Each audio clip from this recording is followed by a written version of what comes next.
Goodbye, Palm Springs, the Bachelorette bubble is no more, and the show is moving on to Minnesota and Week 5. And just by virtue of that move to Minnesota, I think we've got confirmation of at least 2 men making it into Michelle's final 3. Plus, controversies and conspiracies abound as production has been tampering with these previews, and we finally got official confirmation of the next Bachelor that was quickly deleted by the show's creator. So let's not waste any more time and take a look at this new preview, and as per usual, please refrain from posting blatant spoilers in the comments section unless it involves sleuthing, and a link to the full uninterrupted preview has been left in the description. Goodbye, Palm Springs. Hello, Minnesota!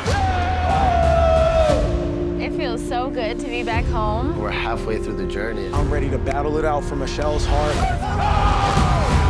So the gang has now moved on to Minnesota, and first, we're getting a look at the group date for next week. This one's going to be taking place at the US Bank Stadium, home of the Minnesota Vikings. Dudes will dress up as Vikings, Michelle will kick a field goal, and maybe, just maybe, this will be the week where Clayton gets that Bachelor screen time we've all been waiting for. Now, if you didn't know before, Clayton is our next Bachelor, and even the show creator Mike Fleiss tweeted out confirmation of this on Tuesday night, showing new host Jesse Palmer talking to Clayton outside the good old Bachelor mansion, which looks to be coming back next season. Of course, after a few hours, this tweet was then deleted. Now, Clayton is a former football player, so maybe this will be the date where Clayton shines and really gets centered for once. I honestly don't get how little we've been seeing of him, with him being the next Bachelor and all. And really, I've nothing against the guy, I don't dislike him, I just feel like I'm waiting to see the reason they were so confident to pick him,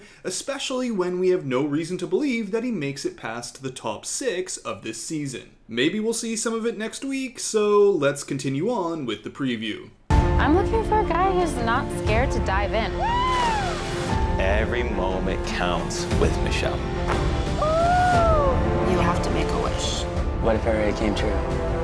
Okay, so here we're seeing Michelle with Brandon on his birthday. According to the Bachelor Nation wiki page, Brandon's birthday is August 19th, which makes sense as this Minnesota Twins game with Joe, where Michelle throws the first pitch, took place on August 15th.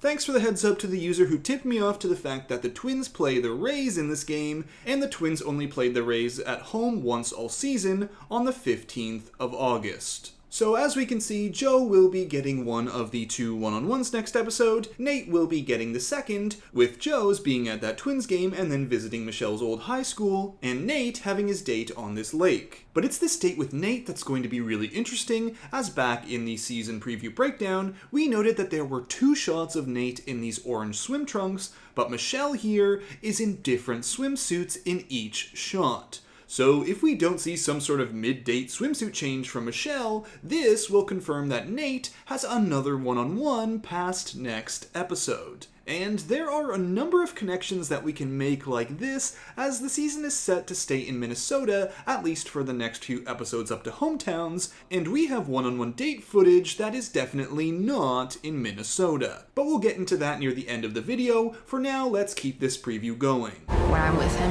I feel fireworks. Oh my goodness. I feel something that I've never felt before. Her infatuation with Nate. I feel like I got the short end of the stick. And the revenge of Milhouse is upon us. Chris S.'s feud with Nate continues next week, which is only going to be inflamed by the fact that Nate gets a one-on-one. There's also reason to believe that Chris S. even crashes the night portion of that date, which we'll get into in a second. But otherwise, I just want to point out that Michelle in this dress here is in the same outfit we see her in from the season preview, where she says this. That was the hottest kiss of my life. Now, she could be talking about anyone here, but we have seen her kiss both Rick and Rodney while in this dress. This also looks to be from the cocktail party before the rose ceremony. But let's now move on into the drama section of the preview for next week. Stakes are getting higher. I want to be the one that walks out with Michelle. Nothing's a guarantee. He's not the right person for her. Our relationship isn't progressing forward.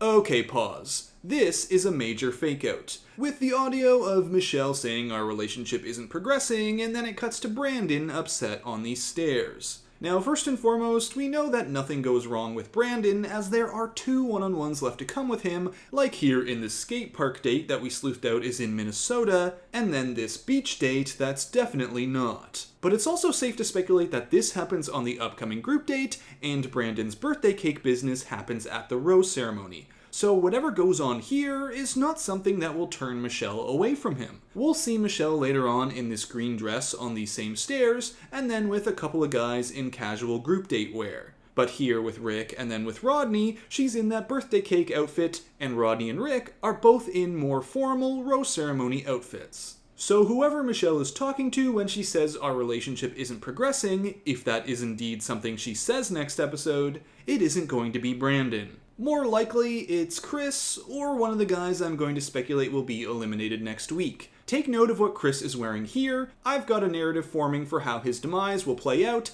based on footage still to come in the last section of the preview. I'm nervous about what he might do. It wouldn't shock me if he takes down other men with him. Can't do this anymore. She could be making a huge mistake. If I get heartbroken, then that's on me.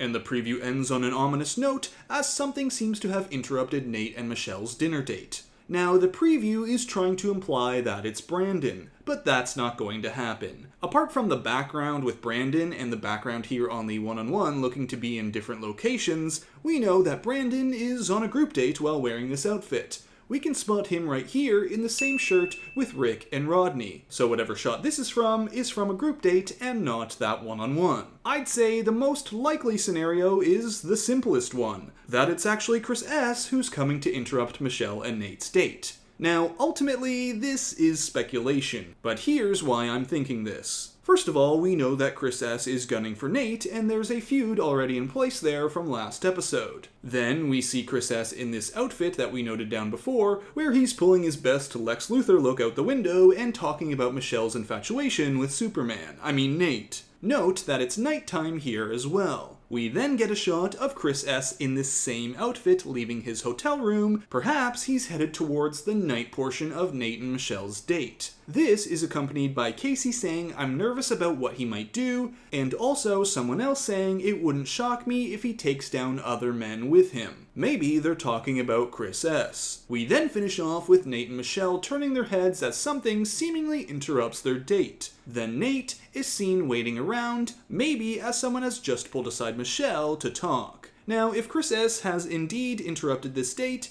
his days are done. He's making his last Hail Mary play for, I don't know, not even Michelle, for screen time or something. And he will get that screen time, but that's it. After that, he's done. And Nate, on the other hand, is gonna be fine. Now, while in this shot, we see that the rose has not been handed out yet, there is a shot of him and Michelle kissing while fireworks go off. And traditionally, fireworks only happen at the end of the date once the rose has been handed out. Now, you might be saying, but Bachelor fan take, we can clearly see that Nate's not wearing a rose. Well, actually, if you zoom in right here, you can see that this is all a conspiracy. I honestly, truly wouldn't be surprised if Nate is actually wearing a rose in this shot and it's been edited out. Really, maybe he is, maybe he isn't, but the last 2 weeks they've photoshopped out roses to try and throw us off. Like, check out this shot from the preview for last episode with Illumide, who got the group date rose last week. He threw us all under the bus. Who are you to call me into question? Now, let's take a look at that same moment from the actual episode. He called him out, and Nate's not happy about it. Yeah. And rightfully so. I mean, if I got singled out, For sure. it's like, who are you to call me into question? All of a sudden, Olu has his rose on. Those tricky Bachelor editors are a bunch of little sneaksters. Little sneakster. Yeah. You can actually tell how they covered it up in the preview by painting over it in black and extending the shoulder pad on Olu so it didn't make a weird pattern on the couch behind him. Pretty smart. So while Nate may or may not be actually wearing a rose here, we now have to consider if shots have been tampered with. And if the fireworks are any indication, this could be one of those moments. Okay, now all of this conspiracy business has taken us away from another fake out from the end of this preview, this moment with Joe. Can't do this anymore.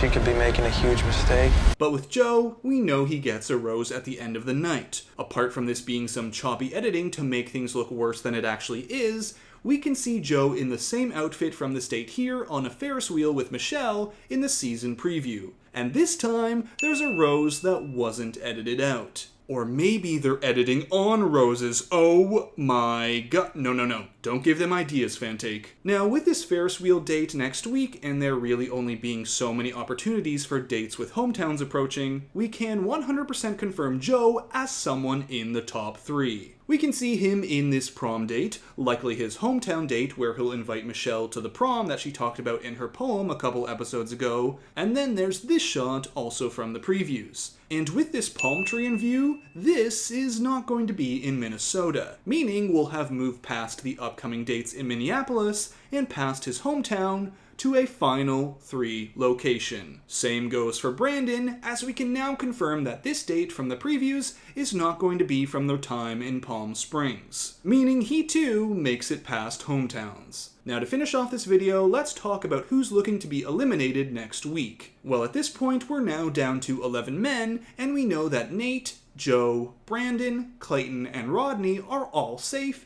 as they still have one-on-ones to come. And with the next group date being this Vikings date, we still have yet to see this farm group date from the previews, where we can spot Rick and Martin in the background right here, and then Olu in the corner right here. So these 3 are safe for another week, leaving just 3 men open for elimination, the first being Chris, which is no surprise to see him go, and then 2 others who have had very little screen time anyways, Casey and Leroy. So there you have it, those 3 look to be your eliminations for next week. And that's it for this preview breakdown for week 5. Thanks for watching, and if you enjoyed the video, be sure to give it a like. We'll see just how much of these conspiracies are true next week when everything plays out, and until next time, Bachelor Fantake, out. Can't do this anymore. She could be making a huge mistake. If I get heartbroken, then that's on me.